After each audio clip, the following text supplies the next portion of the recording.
ہم سب جانتے ہیں کہ اس پوری کائنات میں اللہ نے جو کچھ بنایا ہے اس میں سب سے بڑا مقام و مرتبہ انسان کا ہے۔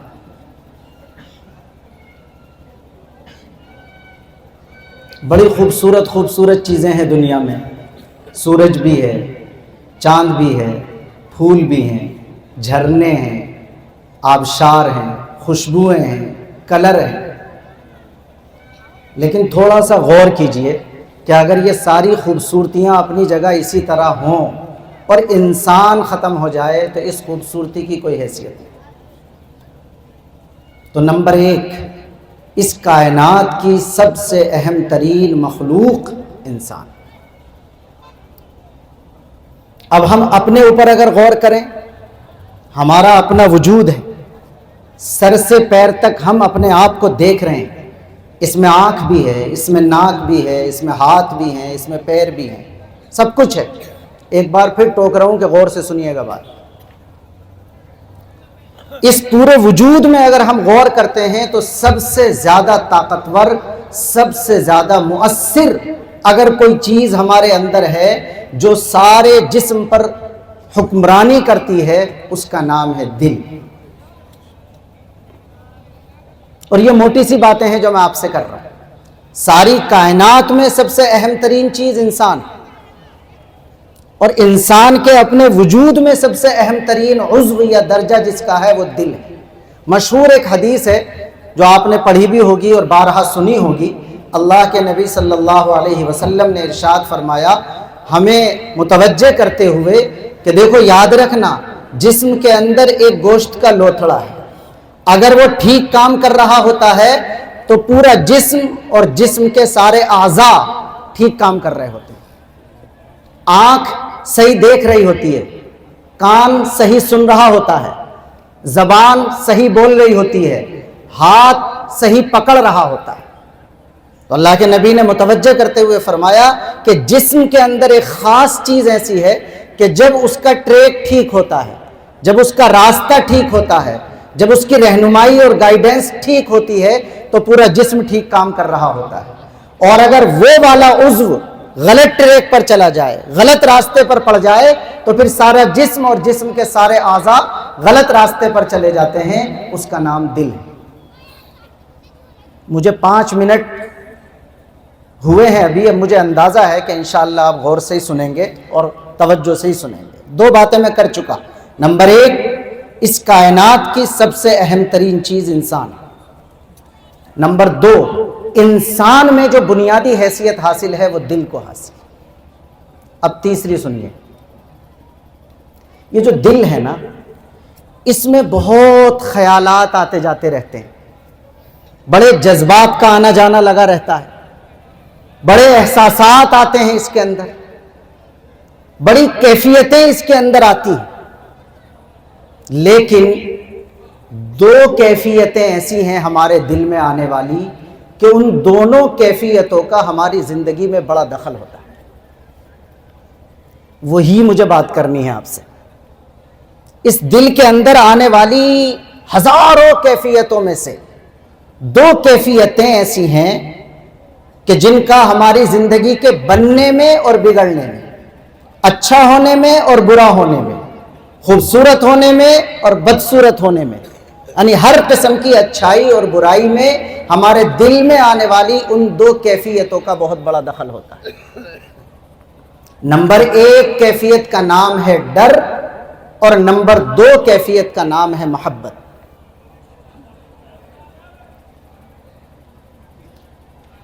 جو میں بول رہا ہوں اسے سننا بھی ہے اور ساتھ ساتھ میں اپنے دماغ کو استعمال کر کے توجہ رکھ کر سمجھنا بھی، تاکہ جو کہا جا رہا ہے وہ یاد بھی ہو جائے۔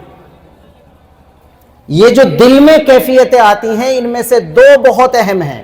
نمبر 1 ڈر اور نمبر 2 محبت۔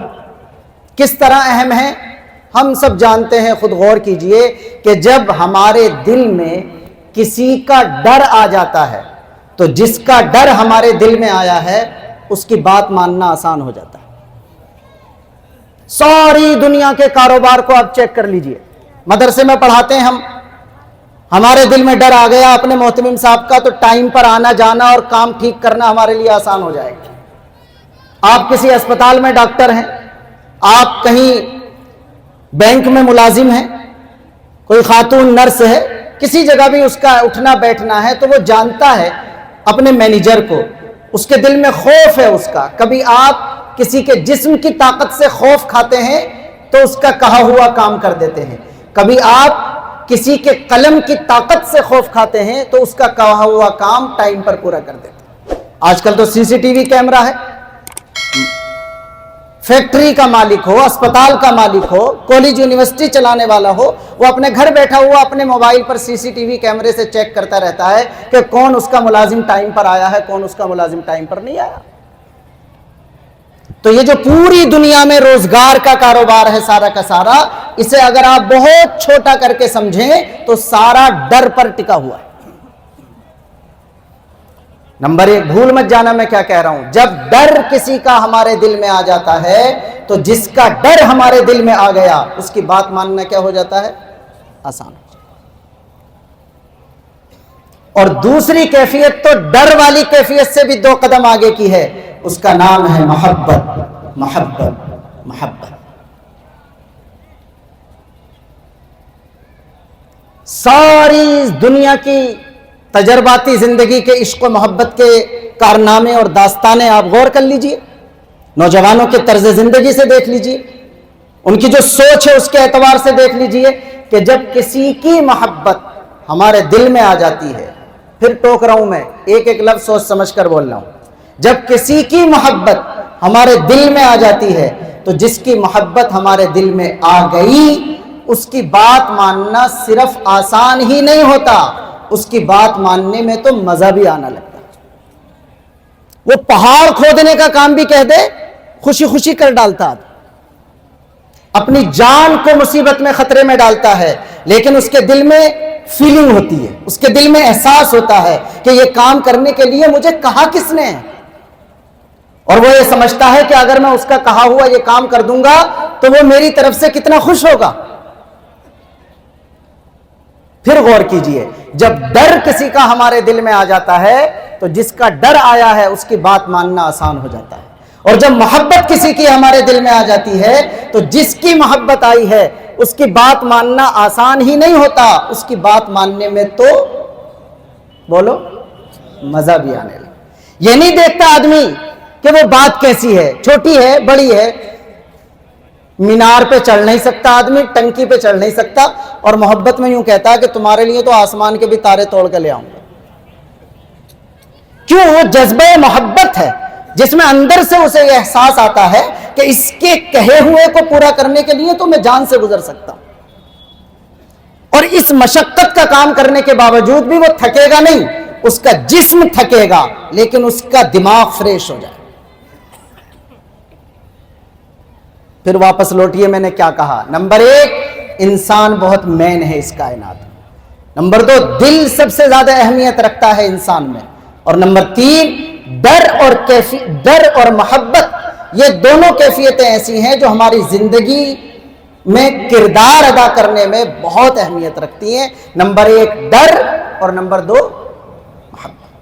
اگر یہ میری 10 منٹ کی گفتگو سمجھ میں آئی ہے تو کہنے کا میرا مطلب یہ ہے کہ میرا اللہ ہم سب کلمہ پڑھ لینے والوں سے یہ چاہتا ہے کہ مسلمان کے دل میں سب سے پہلے نمبر پر اگر ڈر ہو کسی کا تو وہ صرف خالق و مالک اللہ کا، اور محبت بھی سب سے پہلے نمبر پر اگر کسی کی ہو تو وہ صرف خالق و مالک اللہ کی۔ نہ میں اپنا ہاتھ اٹھا رہا نہ آپ کا اٹھوا رہا، ہم سب محتاج ہیں، ہم سب گنہگار ہیں، ہمارے اندر کمیاں ہیں، بہت غلطیاں ہیں۔ یہ اللہ کا فضل ہے کہ اس نے میرے گناہ آپ سے چھپا لیے، آپ کے گناہ مجھ سے چھپا لیے، لیکن ہم میں سے ہر شخص اپنی زندگی کو خوب جانتا ہے۔ ہم چیک کریں اس دل کو کبھی کبھی لیٹ کر، بیٹھ کر، سوچ کر کہ کیا اس دل میں سب سے زیادہ ڈر اللہ کا ہے یا اللہ کے علاوہ اوروں کی طاقت سے ہم خوف کھائے ہوئے ہیں۔ چیک کریں اپنے دل کو، کیا اس میں سب سے پہلے نمبر پر محبت اللہ کی ہے یا ہم نے یہ دل کسی اور کے حوالے کر رکھا ہے؟ خواجہ عزیز الحسن مجذوب حضرت تھانوی رحمۃ اللہ علیہ کے یہاں حاضر باش اور ان کے خلیفہ اور بڑے اسلامی شاعر ہیں، ان کا ایک شعر ہے، ارے یہ کیا ظلم کر رہا ہے کہ مرنے والوں پہ مر رہا ہے، ارے یہ کیا ظلم کر رہا ہے کہ مرنے والوں پہ مر رہا ہے، جو دم حسینوں کا بھر رہا ہے بلند ذوق نظر نہیں ہے۔ ذوق نظر بلند ہوگا تو مرنے والوں پہ نہیں مرا جائے گا، بلکہ جو زندگی اور موت دینے والا ہے اس سے محبت کی جائے۔ تو اللہ چاہتا یہ ہے کہ یہ مسلمان چیک کرے اپنے آپ کو، دھیان رکھے اس بات کا کہ اس کے دل میں سب سے زیادہ ڈر بھی اگر کسی کا ہو تو اللہ، اور سب سے زیادہ محبت بھی پہلے نمبر پر اگر کسی کی ہو تو۔ آگے بڑھیے، یہ جو ہم کہہ رہے ہیں نا کہ ڈر بھی چاہیے اللہ کا اور محبت بھی چاہیے اللہ کی، یاد رکھیے گا ذرا، یہ اللہ کا صرف مشورہ نہیں ہے، حکم ہے۔ یہ صرف ایڈوائز نہیں ہے کیسا کر لینا، نہیں، چیک ہوگی یہ چیز۔ اور ایک اور چیک کی چیز آپ کو بتاتا ہوں کہ اس کا کیسے پتہ چلے گا کہ ہمارے دل میں اللہ کے علاوہ کا ڈر نہیں ہے، اللہ کا ڈر ہے۔ ہم چیک کریں اپنے دل کو کہ اگر ہمارے دل میں اللہ کے علاوہ کا ڈر ہے تو اس کا مطلب یہ ہے کہ جتنا ڈر اللہ کا ہونا چاہیے ابھی اتنا ہمارے دل میں اللہ کا ڈر آیا ہی نہیں ہے۔ سننے میری بات غور سے، دوبارہ سے غور کر لیں اس پر میں نے کیا کہا۔ یہ دل جب اس میں اللہ کا ڈر آ جائے گا اتنا جتنا آنا چاہیے تو کسی دوسرے کا ڈر اس دل میں ٹک ہی نہیں سکتا، یہ ہو ہی نہیں سکتا کہ آپ اللہ سے بھی ڈرتے ہو اور پھر بھی اللہ کے علاوہ اوروں سے ڈرتے ہو، یہ کیسے ہو سکتا؟ یہ پیشانی جب اللہ کے سامنے جھکتی ہے تو اللہ کے علاوہ ہر آستانے سے آزاد ہو جاتی ہے، ویسے جب اس دل میں اللہ کا ڈر آتا ہے تو ہمارا دل اللہ کے علاوہ ہر ڈر سے آزاد ہو جاتا ہے۔ جتنے نوجوان یہاں بیٹھے وہ بھی غور کر لیں بات پر۔ تو اللہ کا حکم ہے کہ مسلمان کے دل میں سب ڈر بھی سب سے زیادہ اللہ کا اور محبت بھی سب سے زیادہ اللہ کی۔ آگے بڑھتے ہیں جلدی جلدی۔ دیکھو، ڈرتا ہے آدمی طاقت کی وجہ سے اور محبت کرتا ہے عام طور پر احسان کی وجہ سے۔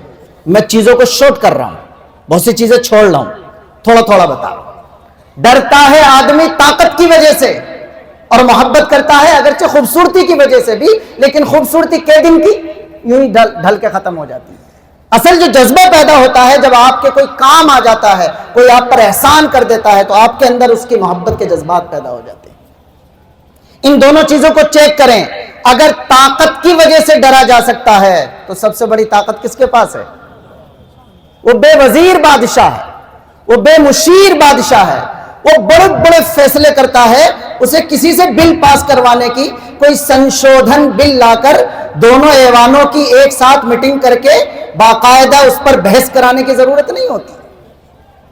اللہ نے قرآن میں کہا ما اشہدتہم خلق السماوات والارض ولا خلق انفسہم وما کنت متخذ المضلین عضدا۔ اللہ کہتا میں نے آسمانوں کو بنایا، کسی سے نقشہ پاس نہیں کرایا، میں نے زمینوں کو بنایا، کسی سے مشورہ نہیں کیا، اور یہ آسمان اور زمین کی کیا حیثیت ہے؟ اے انسان، تو میری مخلوق میں سب سے اعلیٰ درجے کا تھا، میں نے تجھے بنایا تو تجھ سے بھی کچھ نہیں پوچھا۔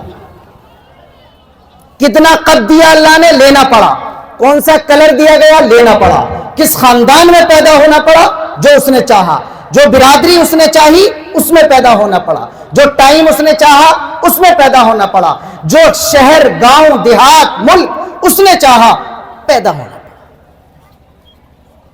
سوچیں تو صحیح، وہ بادشاہ ہے، ساری زندگی گزر گئی، کسی جوڑے کی اولاد نہیں ہوئی، کسی کو بڑی دعاؤں کے بعد بچہ دیا، آج دیا، کل انا للہ، کسی کے کو جوان کر دیا، باپ نے سوچا میرے کام آئے گا، ٹکر لگی، اللہ نے اپنے پاس بلا لیا۔ لا یسأل عما یفعل وہم یسألون، ہم سب سے پوچھا جائے گا، لیکن وہ اتنا بڑا بادشاہ ہے، وہ قوموں پر طوفان بھیج کر سب کو غارت کرنے کا فیصلہ کر دے، اس سے کوئی کچھ سوال نہیں کر سکتا۔ تو طاقت کی وجہ سے اگر کسی سے ڈرا جا سکتا ہے تو اگر سمجھ میں آ رہا ہو کہنے سے تو محسوس کیجئے، صرف سرسری مت گزاریے، محسوس کیجئے کہ طاقتور تو وہی ہے، اسی سے ڈرا جا سکتا ہے۔ اور اگر احسان کی وجہ سے کسی سے محبت کی جا سکتی ہے تو جو دنیا میں آج ہم پر 4 پیسے کا احسان کر رہے ہیں، چاہے کتنا ہی بڑا احسان کر دیں، مگر وہ اسی وجہ سے تو کر رہے ہیں کہ ہم ہیں. ہم ہی نہ ہو تو ہم پر کوئی احسان کیسے کر لے گا؟ سب سے بڑا احسان تو اس کا ہے، اس نے انسان بنایا، مسلمان بنایا. چاہتا تو مچھر بنا دیتا، چاہتا تو مکھی بنا دیتا، چاہتا تو گندی چیز بنا دیتا. ہم اسے محسوس کیوں نہیں کرتے؟ تو نمبر 1 ڈر اللہ کا، محبت اللہ کی. کیوں؟ ڈر اگر طاقت کی وجہ سے ہے تو طاقتور بھی اللہ ہے. ڈر اگر محبت اگر احسان کی وجہ سے ہے تو ہم پر سب سے زیادہ احسان کرنے والا. پیٹ میں تھے ہم، 6 مہینے میں پورے ہو گئے، 8.5-9 مہینے میں آ گئے. کون کر رہا اندر ساری ڈیزائننگ؟ اور پھر جب بچہ پیدا ہوا تو کیا کیفیت ہے؟ دانت میں طاقت نہیں کہ کاٹ سکے، ہاتھ میں طاقت نہیں پکڑ سکے، ہاضمہ اتنا مضبوط نہیں کہ بڑے بڑے کھانے کھا سکے.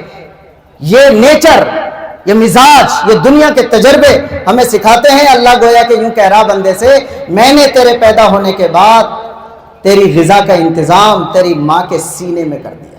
تو اگر گرمی میں پیدا ہوا تو تیری ماں کے سینے کو میں نے فریج بنا کر تجھے ٹھنڈا دودھ پلایا.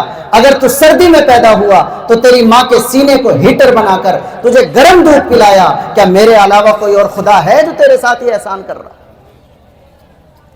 یہاں مجھے نہیں معلوم خواتین سن رہی ہیں نہیں سن رہی، آپ گھر جا کر کے بتائیں گے. جب عورت اپنا دودھ پلاتی ہے تو 99.99 اسے نہ اسپیشل ٹھنڈا کرنے کی ضرورت، نہ اسپیشل گرم کرنے کی ضرورت. جتنا ٹمپریچر بچے کو چاہیے وہی ٹمپریچر آٹومیٹک اللہ تعالیٰ اس ماں کے سینے کے اندر پہنچا رہا ہے. جب پلایا جاتا بھینس کا تو سردی میں گرم کرتی ہے اور پھر انگلی ڈال کر دیکھتی ہے زیادہ گرم تو نہیں ہو گئے. سوچیے تو صحیح، اللہ کی محبت کو، اللہ کے احسان کو محسوس تو کیجئے. لہٰذا اگر ڈرا جاتا ہے طاقت کی وجہ سے تو اللہ سے، محبت کی جا سکتی ہے احسان کی وجہ سے تو اللہ سے. 2 آیتیں میں نے پڑھی. اللہ نے فرمایا انما یخشی اللہ من عبادہ العلماء. اللہ کا قرآن کہتا ہے اللہ سے ڈرتے تو حقیقت میں علماء ہیں. بہت غور کیجئے گا اس جملے پر. اللہ قرآن میں کہہ رہا اللہ سے ڈرتے حقیقت میں وہ ہیں جو علماء ہیں. علماء کا مطلب اللہ کو جاننے والے. ایک آدمی اگر باپ کو باپ جان رہا ہوگا تبھی تو ڈرے گا. ایک بندہ اگر استاد کو استاد سمجھ رہا ہوگا تبھی تو اس سے ڈرے گا. اللہ نے فرمایا اللہ سے ڈرتا ہی حقیقت میں وہ ہے جو اللہ کو جانتا ہے، اور اللہ کو جاننے والا حقیقت میں ہوتا ہی وہ ہے جو اللہ سے ڈرتا ہے. پھر سن لیجئے گا، اللہ سے ڈرنے والا حقیقت میں ہوتا ہی وہ ہے جو اللہ کو جانتا ہے، اور اللہ کو جاننے والا حقیقت میں ہوتا ہی وہ ہے جو اللہ سے ڈرتا ہے. اللہ سے اگر کوئی ڈر نہیں رہا تو وہ کتنے کہے کہ میں اللہ کو جانتا ہوں، حقیقت میں وہ اللہ کی طاقت کو اور اس کی محبت کو جاننے والا ہی نہیں. اللہ نے قرآن میں فرمایا انما یخشی اللہ من عبادہ العلماء. اللہ سے ڈرتے ہیں اللہ کو جاننے والے. دوسری آیت میں محبت والی بات ہے. اللہ نے کہا والذین آمنوا اشد حبا للہ. ذرا رک کر سن لو. یہ جو آیت ہے نا جس میں اللہ تعالیٰ نے مسلمانوں کے بارے میں ساری دنیا کو اس حقیقت سے واقف کرایا ہے کہ ایک مسلمان کو جو محبت اپنے پیدا کرنے والے سچے اللہ سے ہوتی ہے، دنیا کا کوئی پجاری اپنے جھوٹے معبود سے اس درجے کی محبت کر ہی نہیں سکتا. زیادہ جوش میں بولنے لگا، واپس آئیے. یہ جو آیت ہے تھوڑا پہلے سے بتاتا ہوں. اللہ تعالیٰ نے غیرت دلائی ہے اور یوں فرمایا وَمِنَ النَّاسِ مَن يَتَّخِذُ مِن دُونِ اللَّهِ أَندَادًا يُحِبُّونَهُمْ كَحُبِّ اللَّهِ. کہ تم دیکھ نہیں رہے سماج میں اپنے چاروں طرف کتنے لوگ ایسے ہیں جنہوں نے سچے اللہ کو چھوڑ کر جھوٹے خداؤں کو اپنا معبود بنا رکھا ہے، اور نادانی میں ان جھوٹے خداؤں سے ایسی محبت کر رہے ہیں جیسی کہ سچے اللہ سے ہونی چاہیے. یہ لکھا ہے اللہ تعالیٰ نے قرآن میں، لیکن اس کے بعد پھر یوں کہا والذین آمنوا اشد حبا للہ. یہ جھوٹے خداؤں کو پوجنے والے کتنی ہی محبتوں کو ظاہر کریں، ٹنکی پہ لکھ دیں، دیواروں پہ لکھ دیں، سڑکوں پہ لکھ دیں، ہر جگہ. سمجھ میں آیا ہے جو 2-3 لفظ بولیں؟ وہ ایک شاعر نے کہا نا، اس کا ایک مصرع ہے، ہم نے جو خط میں تھا اس کے بھی علاوہ پڑھ لیا. جو خط میں لکھا رہتا ہے وہ تو سب پڑھ لیتے ہیں، وہ بھی پڑھنا چاہیے جو لکھا ہوا نہیں ہے۔ تو جھوٹے خداؤں سے محبت کرنے والے جھوٹے خداؤں سے ایسی محبت کر رہے ہیں کہ انہیں راستوں میں بھی اپنی محبت کا اظہار کرتے ہوئے کوئی شرم نہیں آ رہی، لیکن اللہ نے مسلمانوں کے بارے میں کہا والذین آمنوا اشد حبا للہ، یہ جھوٹے محبت کرنے والے جھوٹے خداؤں سے ان کی محبت اس محبت کا مقابلہ نہیں کر سکتی جو ایک مسلمان اپنے سچے اللہ سے کرتا ہے۔ یہ تو قرآن نے بتا دیا، اب ہم چیک کر لیں کہ ہمارے اللہ کو تو ہم پر یہ اعتماد ہے کہ وہ قرآن میں لکھ رہا ہے کہ ان کی محبت بہت ہوتی ہے، ہم چیک کریں کہ ہم اللہ کی محبت کا جواب محبت سے دے رہے ہیں یا نہیں دے رہے۔ 2/3 سے زیادہ بات ہو گئی میری، بالکل آخری بات رہ گئی ہے، میں دہرا رہا ہوں میں نے اب تک کیا کہا۔ انسان سب سے اہم ہے، دل سب سے اہم ہے، اور دل میں آنے والی 2 کیفیتیں ڈر اور محبت، یہ بہت اہم ہے۔ ڈر آ جاتا ہے تو بات ماننا آسان، نماز نہیں پڑھتا ایک بندہ اور وہ یہ کہتا میں اللہ سے ڈرتا ہوں، جھوٹ بولتا۔ ایک آدمی نماز پڑھتا ہے مگر نماز میں مزہ نہیں آتا، تو یہ تو کہہ سکتا ہے کہ میں اللہ سے ڈر رہا ہوں اس کی وجہ سے پڑھ رہا ہوں، مگر محبت کا لیول ہلکا ہے۔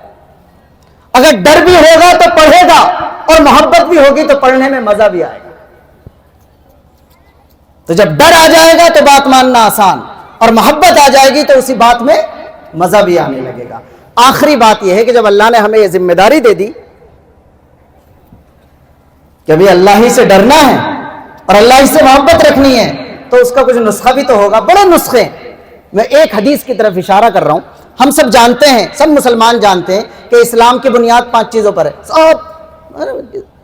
سب سے پہلے تو لا الہ الا اللہ، مسلمان ہونے والا، پھر چاروں سائڈ کے پلر ہیں بڑے بڑے، جو ہم کہتے ہیں کہ اسلام کی بلڈنگ ان پلر پر ٹکی ہوئی ہے۔ کلمے والا تو بیچ والا ہے، موٹا والا ستون، ادھر نماز، زکوٰۃ، روزہ اور حج۔ اسے آپ یوں بھی کہہ سکتے ہیں جیسے کہ حدیث میں ہے کہ اسلام کی بنیاد 5 چیزوں پر ہے۔ اور ذرا غور کیجئے، بعض علماء اور مشائخ کی عبارتوں سے اندازہ ہوتا ہے کہ انہوں نے ان چاروں نسخوں اور چاروں عبادتوں کے بارے میں ایک بات کہی ہے، وہ بات بہت اہم ہے، اور وہ میری آخری بات ہے، اسے زیادہ غور سے سن لیجیے۔ اس لیے کہ اللہ نے ہمیں ڈیوٹی لگا دی ڈرنے کی بھی اور محبت کی بھی، تو کوئی تو نسخہ دیا ہوگا نا ہمیں، کیسے پیدا کریں اپنے اندر یہ چیز۔ تو اللہ تعالیٰ بے یار و مددگار تو نہیں چھوڑتا نا، بتاتا۔ یہ چاروں جو عبادتیں ہیں ان کے بارے میں بعض علماء نے اس طرح کی بات لکھی ہے کہ ان میں سے 2 عبادتوں کا مزاج ہے ڈر، اور 2 عبادتوں کا مزاج ہے محبت۔ ذرا غور سے سننے ہوں گے نا تو آپ کو اندازہ ہو رہا ہوگا۔ ارے بھائی مٹی کا بھی تو مزاج ہوتا ہے کہ نہیں؟ ارے ہر جگہ کا مزاج ہوتا نا، انسانوں کا۔ یہاں کا آدمی بیمار ہو جائے گا، بخار آ جائے گا تو ڈاکٹر کہے گا روٹی نہیں کھانی، تھوڑے سے ہلکے سے چاول بھیدڑی سی بنا کے کھانی، روٹی میں پابندی۔ آسام کا آدمی بیمار ہو جائے گا جو روزانہ چاول کھاتا ہے تو وہاں کا ڈاکٹر اسی بیماری میں اس پہ چاول پہ پابندی لگا دے گا۔ مزاج الگ ہے۔ ہمارے یہاں ایک درخت پھل دے رہا، اسے شملے میں جا کر کے لگا دو تو 1 دن کی برف سے مر جائے گا۔ شملے والے پودے کو ہمارے یہاں لا کے لگا دو تو 1 دن کی دھوپ سے مر جائے گا، چونکہ یہاں والے پودوں کا مزاج ہے دھوپ برداشت کرنے کا، برف برداشت کرنے کا نہیں۔ وہاں والے پودوں کا مزاج ہے برف برداشت کرنے کا، دھوپ برداشت کرنے کا نہیں ہے۔ سمجھ میں آ گئی بات؟ ایسے ہی عبادتوں کا بھی مزاج ہوتا ہے۔ اب اس کی زیادہ تفصیل میں نہیں جا سکتا، غور کیجئے گا۔ نماز اور زکوٰۃ ان دونوں کا مزاج ہے ڈر ڈر ڈر۔ جب چچا ناراض ہو جائے نا تو پہلے آدمی جا کے ادب سے کھڑا ہو جائے سامنے، یہ چچا معاف کر دو، اگر معاف کر دیا تو بہت اچھا، ورنہ سر جھکا لے کہ لو جی 4 جوتے مان لو، اب تو معاف کر دو۔ اب بھی اگر کوئی چچا معاف نہ کرے تو آخری مسئلہ تو یہی ہوتا ہے کہ بھئی یہ ٹوپی اور پگڑی اتار کے قدموں میں ڈال دی، یہی پرانے لوگ ہمیں بتاتے رہے، پھر تو آدمی معاف ہی کر دے۔ ذرا دیکھیے نماز میں اللہ تعالیٰ نے کیا ترتیب رکھی ہے۔ آپ جائیں گے اللہ کے دربار میں، ادب کے ساتھ ہاتھ باندھ کر کھڑے ہو جائیں گے اور اللہ کی تعریف کریں گے، الحمدللہ رب العالمین الرحمن الرحیم۔ اگلا مرحلہ آئے گا سر جھکا لیں گے، اگلا مرحلہ آئے گا تو سجدے میں گر جائیں گے۔ حدیثوں سے پتہ چلتا ہے کہ آدمی سجدے کی حالت میں اپنے اللہ کے جتنا قریب ہوتا ہے کسی اور حالت میں اتنا قریب۔ کم معاف کرنے والے انسان بھی رکوع میں ہی معاف کر دیتے ہیں, جھکنے پہ ہی معاف کر دیتے ہیں. پگڑی تو کوئی کوئی ڈلواتا ہے اپنے قدموں میں, تو جو سب سے زیادہ معاف کرنے والا ہے, جب ہم اس کے سامنے سجدے میں جائیں گے تو وہ کیسے معاف نہیں کرے؟ یہ کیفیت ہے ڈر والی. زکوٰۃ کے بارے میں بھی علماء نے کچھ اس طرح کی باتیں لکھی ہیں. اور بعد والی جو دو عبادتیں ہیں, روزہ اور حج, اس کا مزاج ہے محبت محبت محبت محبت. محسوس کیجئے گا اسی سال, اس وجہ سے میرے ذہن میں یہ مضمون بھی آیا کہ رمضان شروع ہو رہا, آ رہا ابھی رمضان.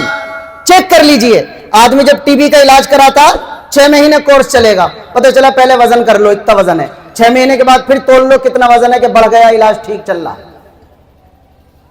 تو رمضان سے پہلے ایمان کا ٹمپریچر چیک کر لے کوئی بھی مسلمان کہ اسے اپنے اللہ سے کتنی محبت ہے, اور پھر پابندی سے روزے رکھے, پابندی سے تراویح پڑھے, پورا مہینہ مسلمان کی طرح گزارے, تو عید کے دن اگر پھر چیک کرے گا اپنے اللہ سے محبت کو تو اپر پائے. محبت میں سب سے پہلے کھانا ڈس بیلنس ہوتا, کھانے کی ٹائمنگ ڈس بیلنس ہو جاتی ہے. سمجھانے کے لیے کہہ رہا ہوں, بچہ کھانا نہ کھائے نا ٹائم پہ تو ماں باپ ٹینشن میں, کیا چکر ہے بھائی, بھوک نہ لگ رہی ہے تو آج کل. اللہ تعالیٰ بھی کھانا کم نہیں کرتا, کھانا وہی ہے. 11 مہینے اللہ کہتا جو جائز چیزیں ہیں سب کھاؤ, کھانے کی ٹائمنگ بھی اپنے آپ سیٹ کرو. سمجھ رہے ہو بزرگوں؟ 11 مہینے میں یہ ہے جو جائز ہے سب کھاؤ, اور کھانے کی ٹائمنگ بھی اپنے آپ سیٹ کرو. ہاں 1 مہینے میں جو جائز ہے سب کھاؤ, مگر کھانے کی ٹائمنگ میں سیٹ کروں گا. اتنا سا فرق ہے بس. لوگوں نے ہوا بنا رکھا رمضان کو, کھانے کی ٹائمنگ کے سیٹ کرنے کا مسئلہ ہے بس. کھانا وہی سب کچھ ہے جو 11 مہینے بھی ہے, کھانا وہی سب کچھ ہے جو رمضان میں بھی ہے, بلکہ رمضان میں اسپیشل اور ٹریٹمنٹ ہے کہ وہ ایسا مہینہ ہے, اللہ کے نبی فرماتے ہیں کہ یزاد رزق المؤمن, جس میں مسلمان کے رزق کو اور بڑھا دیا جاتا ہے. تو سب سے پہلے محبت میں کھانا ادھر ادھر ہوتا, وہ کروا لیا اللہ نے. پھر 20 دن کے بعد اعتکاف آ جاتا. 20 دن تو تراویح پڑھ کے آ رہا نا گھر, اب اللہ کہہ رہا ذرا توا گرم ہے اور اللہ سے محبت بڑھا لے, اب 10 دن کے لیے یہیں رک جا. پھر جی میں ہے کہ در پہ کسی کے پڑا رہوں, سر زیر بارے منت درباں کیے ہوئے, جی ڈھونڈتا ہے پھر وہی فرصت کے رات دن, بیٹھا رہوں تصور جانا کیے ہوئے. کسی کے در پہ جب آدمی جا کے پڑ جاتا ہے تو پھر تو وہ پڑ ہی جاتا ہے. غالب کہتا ہے, سنیے گا جو اردو زبان کے لوگ ہوں, کہ دائم پڑا ہوا تیرے در پر نہیں ہوں میں, خاک ایسی زندگی پہ کہ پتھر نہیں ہوں میں. پتھر ہوتا تو پڑا ہی رہتا تیرے دروازے پہ, خاک ایسی زندگی پہ کہ پتھر نہیں. فضائل اعمال پڑھی ہے, اور ہماری مسجدوں میں پڑھی جاتی ہے فضائل اعمال, شیخ زکریا کی کتاب. اس میں اعتکاف کے باب میں وہی 2 شعر ہیں جو میں نے ابھی پڑھے تھے, شیخ نے بھی لکھے ہیں وہ شعر, اردو کے سب سے بڑے شاعر غالب کے ہیں, کہ جی ڈھونڈتا ہے پھر وہی فرصت کے رات دن, بیٹھا رہوں تصور جانا کیے ہوئے. جب بندہ اعتکاف میں ہوتا ہے مسجد میں, تو رات دن جس کو سوچ رہا ہوتا ہے وہ پیدا کرنے والا خالق و مالک اللہ ہوتا ہے. اور اس کے بعد حج ہے. حج تو عشق کی معراج ہے.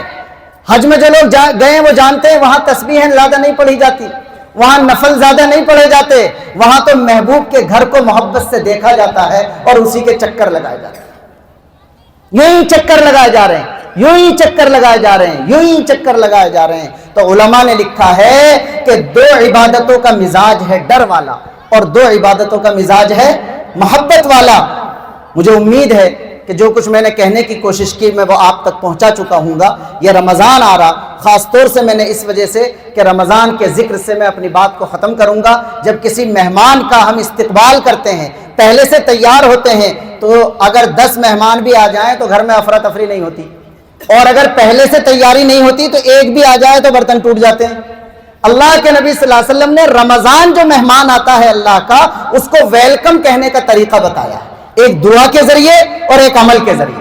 دعا یہ ہے جب رجب کا چاند دکھائی دے جائے تو یہ دعا کرنے لگے کہ اللہ جب تو نے اتنی زندگی دے دی کہ رجب کا چاند بھی آ گیا, اور اتنی بھی زندگی دے دی کہ شعبان کا چاند بھی آ گیا, تو اب تو بس 2-4 ہاتھ ہے, اتنی زندگی اور دے دے کہ رمضان بھی آ جائے. یہ ہمارے نبی دعا کیا کرتے تھے. ہمارے نبی سے زیادہ تو اللہ سے محبت, اللہ سے ملاقات کی تمنا کسی اور کی نہیں ہو سکتی. لیکن رمضان میں یہ کیفیت تھی کہ جب رجب کا چاند آ جاتا تھا تو اللہ کے نبی بھی پھر یہ کہتے تھے کہ جب یہاں تک آ گیا تو 2 مہینے اور صحیح, اب مجھے کیا مل جائے, رمضان میں.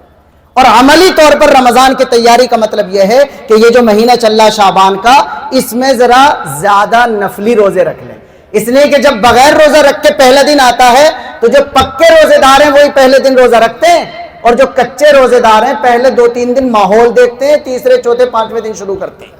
لہذا شعبان میں ہی اللہ کے نبی صلی اللہ علیہ وسلم پورا ماحول بنوا دیا کرتے تھے تاکہ جب رمضان آئے تو پہلے دن سے پوری بیداری کے ساتھ آدمی اپنے کام میں لگ جائے۔ میں نے ارادہ کیا تھا جس ٹائم کا، وہ ٹائم پورا ہوا، اور میں اپنی بات دہرا کر اجازت لے رہا ہوں۔ بزرگوں، انسان بہت اہمیت رکھنے والی مخلوق ہے، اور یہ دل بہت ہے، اس میں ڈر اور محبت بہت اہم ہے۔ جب ڈر آ جائے گا تو بات ماننا آسان، جب محبت آ جائے گی تو بات ماننے میں مزہ بھی آنے لگے گا۔ اللہ کا حکم ہے کہ ڈر بھی اسی کا ہو، محبت بھی اسی کی ہو۔ طاقتور وہ ہے تو ڈرنا بھی اس سے، سب سے بڑا محسن وہ ہے تو محبت بھی اس سے۔ اللہ نے کہا جو ڈرے گا وہی اللہ کو جانتا ہے، اور اللہ نے کہا جس کے دل میں اللہ کی سب سے زیادہ محبت ہوگی وہی اصل میں کلمہ پڑھنے کا حق ادا کرنے والا ہے۔ اور نسخے یہ ہیں، جو آدمی نماز زکوٰۃ کی طرف آئے گا ڈر کی کیفیت کو بڑھتا ہوا پائے گا، اور جو روزے اور حج کی طرف آئے گا محبت والی کیفیت کو بڑھتا ہوا پائے گا۔ آگے نماز تو 24 گھنٹے ہر دن رہتی ہے، روزہ آ رہا ہے، اس کے لیے فکر کریں اور اپنے آپ کے دل کی محبت میں اضافہ کرنے کی کوشش کریں۔ اللہ تبارک و تعالی ہماری حاضری کو بھی قبول کرے، اور اس مدرسے کو اپنی بارگاہ میں بے حد قبول فرمائے، اور اس کے فیض کو دیر تک اور دور تک جاری اور ساری رکھے۔ وآخر دعوانا ان الحمد للہ رب العالمین۔